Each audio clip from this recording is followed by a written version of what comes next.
बर' माहारि फरायसा आफादा दिनै जों जोबोद मोनसे बर' हारिनि थाखाय सिन्था खालामनानै जों मोनसे जि बावैसो सिगां एबा दाबो जे आसामाव दुंहाव थासारि जादों जे 6था जाथि जनगोष्ठीनो जे ट्राइबेल होनायनि एबा 6था जाथि जनगोष्ठीया ट्राइबेल बिनायनि मोनसे गोबां दावराव खालामनाय जि मोनसे परिस्थितिया जादों। दा बेनि सायाव जों नुनो मोनदों बे बर' माहारि फरायसा आफादा दिनै जोंनि मानगोनां सेन्ट्रेल कमिटिनि गाहाय नेहाथारि नबज्योति स्वर्गियारि आरो बेजों लोगोसे वान अफ द सेक्रेटारि सानैको बसुमतारी बिथांमोनखौ जोङो दिनै रिप्रेजेन्टेटिभ हिसाबै दिल्लीयावहाय जोंनि ट्राइबेल एफेयार्स मिनिस्टार जुएल अराम बिथांखौ लोगो हमनो दिनै दैथायहरनाय जादों। दिनै जोंनि दैदेनगिरि बिथांमोनहा बर' माहारि फरायसा आफादनि जानानै आरो बर' हारिनि जानानै दिनै बै 6था जाथि जनगोष्ठीफोरनि जि 6था एसटि बिनायखौ अपोज खालामनो थाखाय जों मोनसे मेम'रेन्डाम बिथांमोननि थ्रुयै बर' माहारि फरायसा आफादा दिनै मोनसे मेम'रेन्डाम गथायनाय जादों आरो बे मेम'रेन्डामखौ बिथांमोना 10ता आरो 10ता 11तानि गेजेराव जुएल अराम बिथांनो गथायदों दि आरो बेजों लोगोसे दिनै जोंहा बिल प्रदेश बिग्रा दिनै MP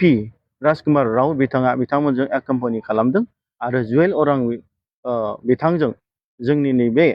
बिराद गिदिरथार बर' हारिनि जि दाबि